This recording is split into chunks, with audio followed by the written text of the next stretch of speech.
네, 제목은 교회가 서 있는 곳입니다. 우리 성경과 세번역이 조금 다른 부분이 있어서 제가 말씀을 드리는데, 12절에 이제 물건을 파는 사람들이 있습니다. 이 사람들은 여기는 전부 다 성전이라고 얘기가 되어 있는데, 세번역에는 성전들 안에서 물건을 파는 사람들과, 그리고 이제 뒤에 가면 눈먼 사람들과 다리 젓는 사람들이 나오는데, 이 사람들은 성바, 조금 우리나라가 좋은 나라 아니야? 조금 우리나라가 좋은 나라 아니야? 살만한 나라 아니야? 라고 생각이 드는 그런 세상으로 조금씩 발전해 나갔으면 참으로 좋겠다고 생각합니다. 그리고 그 일을 위하여 함께 기도하는 우리가 되면 좋겠습니다. 오늘 제가 주보에 시 한 편을 실어 놓았습니다. 박노해라는 시인의 시인인데요. 이거를 함께 묵상하고 오늘 함께 말씀을 나누면 좋겠습니다. 나 거기에 서 있다라는 제목입니다. 몸의 중심은 심장이 아니다. 몸이 아플 때 아픈 곳이 중심이 된다. 가족의 중심은 아빠가 아니다. 아픈 사람이 가족이 중심이 된다. 총구 앞에 인간의 좋은 음성이 짓밟히고 양심과 정의와 아이들이 학살되는 곳, 그곳이 세계의 중심이다. 레바논이여, 팔크여, 앞을 바라보고 그곳에 서 있는 자신도 참 세상에 서 있는 사람이라고 몸소 증언하고 있기도 합니다. 사실 모든 사람들이 세상의 중심은 나야 라고 생각하면 삽니다. 왜냐하면 나란 존재가 사라지면 세상도 사라지는 것이기 때문입니다. 그래서 사실 나라는 존재 자체가 없으면 결국 세상도 필요가 없죠. 다 그렇게 생각할 수밖에 없습니다. 우리의 구조상. 그러나 이 시인은 꼭 이렇게 질문을 하고 있는 것 같습니다. 당신은 정말 세상의 중심인가? 그리고 당신이 서 있는 곳이 진짜 세상의 중심인가? 아니면 당신이 지금 세상의 중심에 서 있는 것 같이 살아도 결국 참된 세상의 중심은 고통이 있는 곳이 아닌가? 라는 질문을 자신의 삶, 자신의 생각, 자신의 느낌을 통해 온전히 던지고 있는 장면이기도 합니다. 그래서 사실 이 시는 기독교와도 매우 관련이 있고 오늘의 본문과도 매우 관련이 있습니다. 특히 예수 그리스도가 지금 예루살렘 성전 안으로 들어가신 이유가 십자가를 짊어지시기 위해 들어가셨죠. 그래서 이 사건과도 굉장히 맞닿아 있는 시입니다. 제가 앞서 계속 마태복음을 설교하면서 헬라어 스플랑크나에 대해서 계속 이야기한 적이 있습니다. 내장 창자를 뜻하는 뜻이지만 이게 내장 창자가 끊어질 듯한 연민, 긍휼함, 그리고 불쌍히 여기는 마음이 바로 이 스플링크나입니다. 당시 사람들, 헬라 사람들은 이스라엘 사람들은 자궁 아니면 콩팥 이런 곳에 이제 고통의 중심이라고 생각을 했습니다. 그런데 이제 헬라 사람들은 요 내장 기관에 고통이 있다. 왜냐면 배가 아프거나 끊어질 듯, 우리가 사촌이 땅을 사면 배가 아프다는 것처럼, 우리도 그런 것처럼 헬라 사람들은 이 창자가 끊어질 듯한 고통에 이제 깊은 연민이나 감정의 깊은 것을 숨겨 놓았다고 생각을 했습니다. 그래서 예수님은 병든 자, 소외된 자를 보실 때마다 불쌍히 여기셨다, 긍휼히 여기셨다 라고 이야기를 하면서 스플링크나가 움직였다, 이런 식으로 표현되는 것이 많음을 우리는 알 수 있습니다. 그래서 이런 말씀을 하신 이유가 결국 예수님은 세상의 중심이 화려한 예루살렘 성전도 아니고, 그리고 그 세계를, 온 세계를 지배하고 있던 로마도 세상의 중심이 아니다. 예수님이 세상의 중심이라고 생각되는 곳은 결국 자신의 스플링크나가 향하는 곳, 자신의 마음이 닿는 곳, 자신의 영혼이 계속 신경 쓰이는 곳이 세상의 중심이다 라며 이제 죄와 질병으로 신음하는 인간들을 직접 찾아 나서기 시작을 하신 것입니다. 그리고 예수님에게는 그곳이 바로 세상의 중심이었던 겁니다. 그래서 예수님께서 하늘 영광을 버리고 가장 낮은 곳으로 십자가, 고통의 현장으로 자발적으로 그것을 선택해서 걸어가신 사건을 우리는 이제 십자가 사건이라고 이야기를 합니다. 그리고 그 십자가를 지심으로 인해서 자신의 삶의 중심, 세계관의 중심이 어딘지를 분명하게 밝히셨던 것이기도 합니다. 또한 우리에게는 헬라어 케노시스라는 글자가 있습니다. 이 시속의 화자는 고통의 현장을 피하지 않고 그곳으로 가서 서 있기를 원하는 장면이 나옵니다. 고통의 현장을 피하지 않고 그곳을 선택해서 거기에 가는 것, 이게 바로 케노시스와 깊은 연관이 있습니다. 예수님께서 자기를 비우고 자기를 낮춰서 그 현장에 가셨다라는 의미이기도 합니다. 이를 이제 빌립보서 2장 7절은 굉장히 잘 설명하고 있습니다. 2장 7절을 보시면 오히려 자기를 비워서 종의 모습을 취하시고 사람과 같이 되셨다. 그는 사람의 모양으로 나타나셔서 자기를 낮추시고 죽기까지 순종하셨으니 곧 십자가에서 죽기까지 하셨습니다. 라고 이야기를 합니다. 그래서 이것은 타의에 의해서 이렇게 신분이 낮아지거나 그들에게 결국 갈 수밖에 없는 그 상태. 그래서 자발적으로 선택한 내려짐, 하강, 이 일을 뜻합니다. 그래서 시인이 나 거기에 서 있다라고 말하는 것도 사실 단순한 위치 선정에 대한 말이 아닙니다. 자신의 삶의 자리, 그 안전한 자신의 공간을 비우고 돌아가신 것으로 자신을 표현한 것입니다. 그래서 굉장히 스스로 신분을 낮추어 간 것은 굉장히 급진적인 행동이기도 하죠. 그래서 하나의 대단히 시대의 신들은 전부 다 인간의 고통을 겪든 말든 자기의 유의를 위해서 막 그들이 고통 겪는 것을 보거나 아니면 그 고통에 빠뜨리거나 뭐 이러는 신들도 있고 누구 하나 그 고통을 돌보는 신이 존재하지 않는 것처럼 아니면 뭐 자비의 신이라 하더라도 그들이 고통에 빠지고 난 다음에 한참 뭐 시련을 겪고 라고 이야기를 하면서 기독교 신학에서 이 십자가를 확실히 부각시켜주는 그리고 맞닿아 있는 그런 시이기도 합니다. 로마 시대 십자가는 도시 밖 그리고 버려진 곳 저주의 상징이었습니다. 즉 세상의 가장 변방이자 쓰레기장이었습니다. 그리고 가장 낮은 곳이기도 합니다. 그곳에 십자가가 딱 서면서부터 그곳은 온 인류를 구원하는 장소, 상징적 장소가 되어버립니다. 그렇게 예수님께서는 온 세계의 중심처럼 예수님은 가장 아픈 곳, 가장 낮은 곳인 십자가를 선택하심으로 그곳을 구원의 중심지로 설정하셨습니다.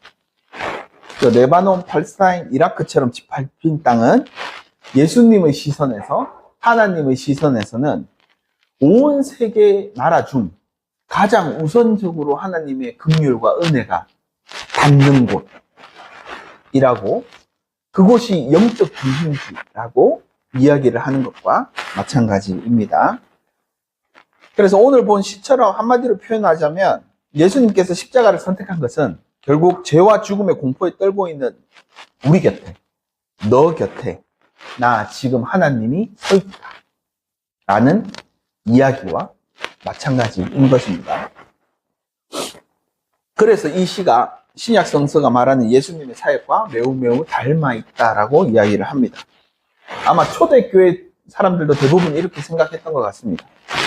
오늘 마태복음 역시 그렇게 생각하고 있는 모습을 계속 보여줍니다. 첫 번째, 아까 본 스플랑크니조마이는 마태복음에서 제가 계속 사용되고 있다고 이야기를 했죠. 하나님의 자비, 긍휼을 예수님께서는 이 창자가 끊어지는 단어로 받아서 하나님의 모상, 표상이 된 것처럼 계속 마태복음은 표현하고 있다라고 제가 말씀을 드린 적이 있습니다. 그래서 마태복음에서 예수님은 무리를 보실 때마다 단순히 감정이 아니라 내장이 끊어진 듯한 고통을 느끼며 당시 사람들과 우리 아픔을 당신의 사역으로 중심을 삼았습니다. 그리고 그 모든 이들을 목자 없는 양 같아서 그 사람들을 보았을 때 이들의 존재를 위해서 내가 존재해야 되겠구나. 내가 이들 곁에 서서 이들을 구원하고 이들이 온전한 삶을 살아내는 곳이 곧 하나님 나라가 열리는 표상이 되겠구나 라고 생각해서 예수님께서 몸소 그들과 그들의 목자가 되셨던 것입니다. 두 번째는 아까 자발적 비움, 케노시스를 마태식으로 표현하자면 이렇습니다. 시처럼 지금 나 여기 서 있다, 자발적 선택, 자기 비움이라는 약간 헬라적 추상적인 단어를 선택하지 않고 마태복음은 디아코네오, 섬김이라는 단어와 리트론이라는 대속물이라는 단어로 구체적인 행동 언어로 바뀝니다. 제가 유대인들에게는 동사가 매우 중요하다고 이야기를 했었죠. 그래서 마태복음은 이러한 유대인을 위하여 쓰여진 책이기 때문에 단순히 헬라적 관념적 언어보다는 이런 구체적 행동 언어를 오히려 사용하고 있는 것으로 생각됩니다. 지지난주 보았던 인자가 온 것은 섬김을 받으려 함이 아니라 도리어 섬기려 하고 자기 목숨을 많은 사람들의 대속물로 주려 함이니라. 이 구절에서 이 두 단어가 다 나오죠. 이는 이제 메시아로 왔고 다윗처럼 이제 메시아로 왔고 다윗의 후손처럼 왕으로 오셨지만 그 일을 비우고 잔치상의 가장 밑바닥에 있는 노예, 사람들로 하여금 잘 먹고 잘 입고 온전히 서게끔 하는 서빙하는 그 자리로 내려가심을 택했고, 그리고 노예들의 해방을 위하여 자신을 몸값으로 지불하는, 그래서 내가 내 몸을 바쳐서 몸값으로 지불하니 노예들을 다 해방시켜 달라는 하나님에게 그런 자기 비움으로 몸소 행하셨다라고 마태복음은 이야기를 합니다. 그리고 세 번째는 바스타즈와 메트에무라는 단어를 사용해서 실질적으로 나는 고통을 함께 겪는다 라는 단어를 마태복음은 사용합니다. 마태복음 8장 17절에 보시면 이것은 예언자 이사야를 시켜서 하신 말씀을 이루려 하신 것이다.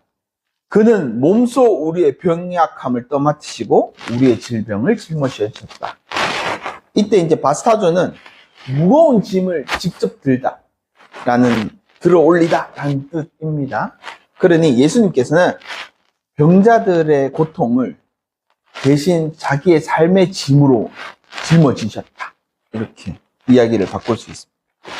그리고 그들을 육체적으로나 영적으로 들어 올리셨다 라는 의미도 되기도 하는 것입니다. 다른 하나는 앞으로 나올 구절이기도 하지만 마태복음 25장 40절에 보시면 양과 염소의 비유하면서 이렇게 말씀하시는 장면이 나옵니다. 내가 진정으로 너희에게 말한다. 너희가 여기 내 형제 자매 가운데 지극히 보잘것없는 사람 하나에게 한 것이 곧 내게 한 것이. 다시 말해 너희가 내 형제 중에 지극히 작은 자 하나에게 한 것이 곧 에모이, 내게 한 것이 라고 말씀하시면서 결국 그 굶주리고 헐벗고 가장 작은 자와 하나님은, 그리고 그리스도는 육적으로나 영적으로 함께 서 있다. 내가 그곳에 있다 라고 이야기를 하는 것, 선언이기도 합니다. 마태복음은 예수님이 우리의 고통을 멀리서 관조하는 것이 아니라 다가오셔서 함께 있으며 그 짐을 자기가 짊어지고 그렇게 굶주리고 헐벗은 사람들을 살리기 위해서 그 자리에 서서 그 일을 하시는 분이라고 묘사를 합니다. 마지막으로 마태복음은 십자가, 스타우로스라는 단어를 사용해서 이웃들의 고통의 중심을 짊어지라고 명령합니다. 예수님께서 십자가를 지셨죠? 우리에게도 십자가를 지라고 명령합니다. 그래서 이 말은 십자가는 예수님의 삶의 방식을 나타내고 예수님의 공생애를 단순히 표현하는 장면이 아니라 예수님이 따르는 모든 이들이 가져야 할 삶의 양식, 삶의 형태를 설명하고 있는 것입니다. 세상의 아픔을 가장 자기의 마음에, 자기 영혼의 중심으로 삶은 삶의 태도를 가져라. 그래야 비로소 너희가 내 제자가 된다. 라고 이야기를 하고 있는 장면이기도 합니다. 마태복음 16장 24절에 이런 말씀이 있습니다. 베드로가 이제 예수님께서 죽음과 고난, 자기의 고난에 대해서 세 번째 예언을, 마지막 예언을 하시면서 베드로가 막 만류를 합니다. 예수님 그리로 가시면 안 됩니다. 그러니까 이 사탄의 자식아 비켜! 뭐 이렇게 얘기하시는 장면에서 이렇게 말씀하시는 장면이 나옵니다. 그때 예수께서는 제자들에게 말씀하셨다. 누구든지 나를 따라오려거든 자기를 부인하고 제 십자가를 지고 나를 따라오라. 누구든지 제 목숨을 구하고자 하는 사람은 잃을 것이요 누구든지 나를 위하여 제 목숨을 잃는 사람은 찾을 것이다. 여기서 이제 십자가, 스타우로스는 단순히 장식품이 아니다라고 이야기를 하는 것입니다. 로마 시대는 가장 치욕스럽고 고통스러운 처형 도구였습니다. 특히 장소적으로 십자가가 세워진 장소적으로 봐도 그렇습니다. 당시 로마법과 유대율법에 모두 성벽 안에서 처형이나 신을 매장하는 것은 금지되어 있었습니다. 따라서 처형장은 성문 바깥에 있었습니다. 그런데 이 처형장은 인적이 드문 곳이 아닙니다. 대단히 재밌게도 성문이 있죠? 그게 큰 길이 있습니다. 성문으로 들어가는 큰 길. 그 길가 바로 옆에. 그래서 수많은 사람들이 통행하는 그 장소에 그 십자가 처형 장소를 두었습니다. 왜냐하면 이 반역자들, 정치적인 반역자들에게 그 십자가의 비명소리가 들리거나 십자가에 달려 돌아가 죽는 사람이 보이면 그 공포심을 심어주기 위해서 일부러 그 장소를 택했던 것입니다. 예루살렘의 경우 다마쿠스로 가는 북쪽 성문 근처 사람들이 가장 많이 들락거리는 그 길목에 십자가를 세워두었습니다. 사람들이 딱 십자가도 우리가 보는 것처럼 되게 높은 장소에 이렇게 모두가 보이게 거는 게 아닙니다. 딱 사람들 눈높이 정도에 되는 곳에 십자가를 두었습니다. 그러니까 지나다니면서 무조건 볼 수밖에 없는 그 장소에 그것을 딱 두었던 거죠.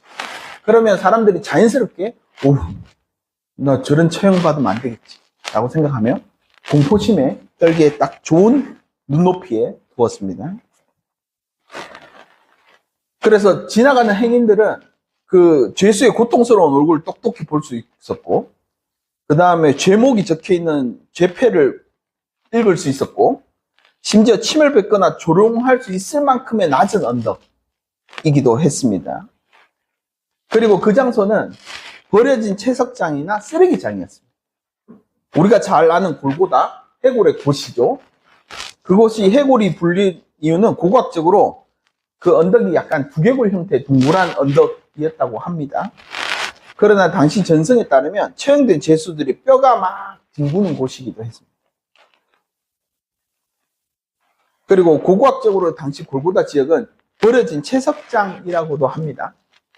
그래서 쓸데없는 돌, 쓸데없는 흙들이 막 쌓여있고 도시에 쓰레기를 태우는 곳이기도 했고, 그리고 시체도 거기에 갖다 놓고 그랬으니 거기는 매캐한 냄새와 대단히 구역질 나는 장소였던 것입니다. 시체와 피가 있는 곳을 의식적으로 가장 부정적인 곳이라고 생각했기 때문에 다 피했죠. 그리고 혐오의 제사장들은 아예 발 근처도 되지 않는 굉장히 혐오의 장소 같은 장소이기도 합니다. 그래서 비명과 신음이 뒤섞인 곳입니다. 그래서 박노의 시인의 시처럼 화염 속에 떨고 있는 그런 장소였기도 합니다. 그리고 어쩌다 한번 처형이 있는 장소가 아닙니다. 늘 십자가 기둥이 그곳에 있었고 숲처럼 흉물하게 많은 것들이 있는 죽음의 공간이었습니다. 그리고 그곳 결국 성문 바깥에 그 근처에 사는 사람들은 이미 사회적으로 굉장히 소외된 계층들, 사회적으로 굉장히 이렇게 낙후된 사람들만 그 주변에 살 수 있었던 거죠.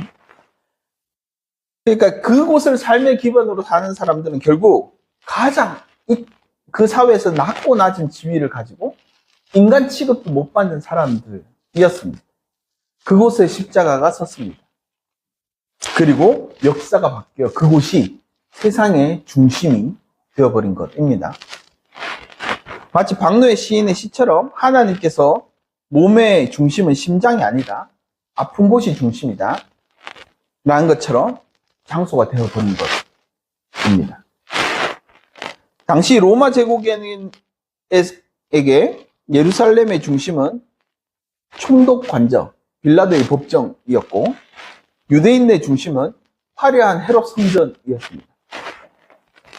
그들에게는 골고다는 그냥 도시의 배설물이 쌓이는 곳, 성 밖의 쓰레기장에 불과했습니다.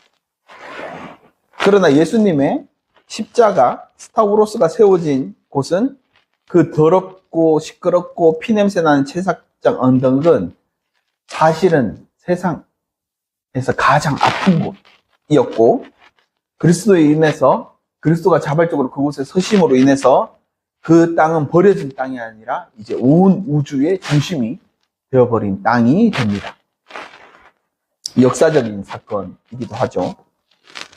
이렇게 예수님께서는 몸소 제자들에게 고통을 회피하지 말고 그 고통의 현장을 짊어지라고, 그것이 나를 따르는 길이라고 말씀하는 것입니다. 즉, 내가 그 길을 걸어갔듯이 너희도 아픈 곳을 바라보고 아픈 곳이 세상의 중심이라 생각하고 그곳에 신경 쓰고 마음 쓰고 살아가라 라고 그 삶을 초청하고 있는 장면이기도 합니다. 그래서 그리스도를 닮은 제자, 그리스도인들은 가장 낮은 자를 위해 십자가의 의미를 마음판에 새기고 그것을 삶으로, 나의 짐으로 들어 올리며 살아가는 사람들의 이야기인 것입니다. 동시에 그렇게 삶으로, 몸으로 보여주면 그 길의 끝에 하나님 나라가 열릴 것이다 라고 이야기를 하고 있는 대목이기도 합니다. 그리고 오늘의 본문은 이러한 것을 매우 자세한 사건으로 보여줍니다. 불과 짧은 이야기지만 먼저 하나님의 전에 가서 성전을 정화시킵니다. 우리가 이걸 성전 정화 사건이라고 합니다.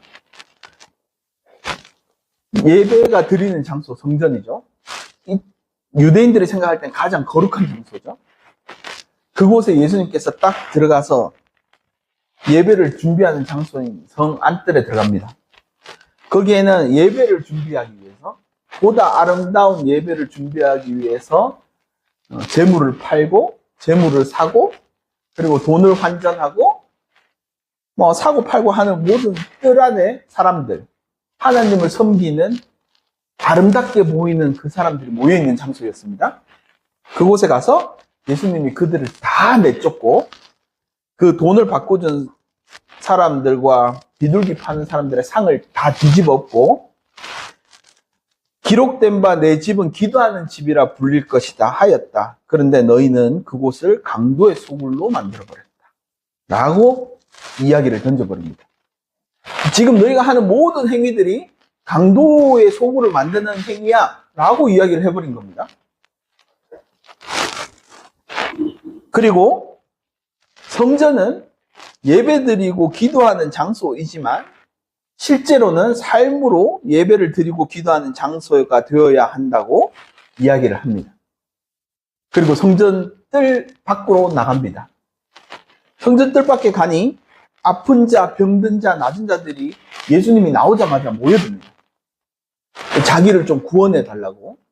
예수님 그곳에서 싹 고치죠. 그러자 이제 아이들이 그 장면을 봅니다. 그리고 아이들이 찬양을 합니다. 아, 다윗의 자손 호산나. 결국 메시아는 자기의 몸으로 하나님께 예배 드리는 방식을 성전이 아닌 성전 뜰 밖에서 그들을 고치는 행위와 그들과 함께하는 행위로 이것이 예배다라고 몸소 보인 것입니다. 그러자 아이들이 예언서대로 찬양을 합니다. 그런데 기존에 굉장히 강도의 소굴로 만들 주체들은 대제사장들과 서기관들은 승질이 납니다. 자기가 생각하기에 아름다운 장소를 굉장히 더럽히는 것처럼 생각이 들기 때문에 그들은 오히려 화를 내는 장면으로 묘사를 하죠. 그리고 예수님께서는 딱 성경으로 반박을 하고 오늘의 이야기가 끝납니다. 그리고 항상 예언서에서 그렇게 말하던 모든 예언들이 거기에서 이루어졌다라고 성경은 이야기를 합니다. 결국 성전이라고 하는 것은 아픈 자, 병든 자, 소외받는 자, 가장 낮은 자들을 위해 하나님께 예배드리고 기도하고 찬양하면서 그들의 삶을 온전하게 하기 위해서 도우며 살아라. 너희가 하나님께 드리는 예배의 물질을 가지고 그들을 살리는 일에 써라 라고 예수님께서 직접 몸소 보여주신 장면이 바로 오늘의 장면입니다. 그리고 성전을 그렇게 하신 이유는 예수님을 따르는 사람들이 세우는 교회는 그러해야 한다. 참된 예배를 드리려면 반드시 그러해야 한다.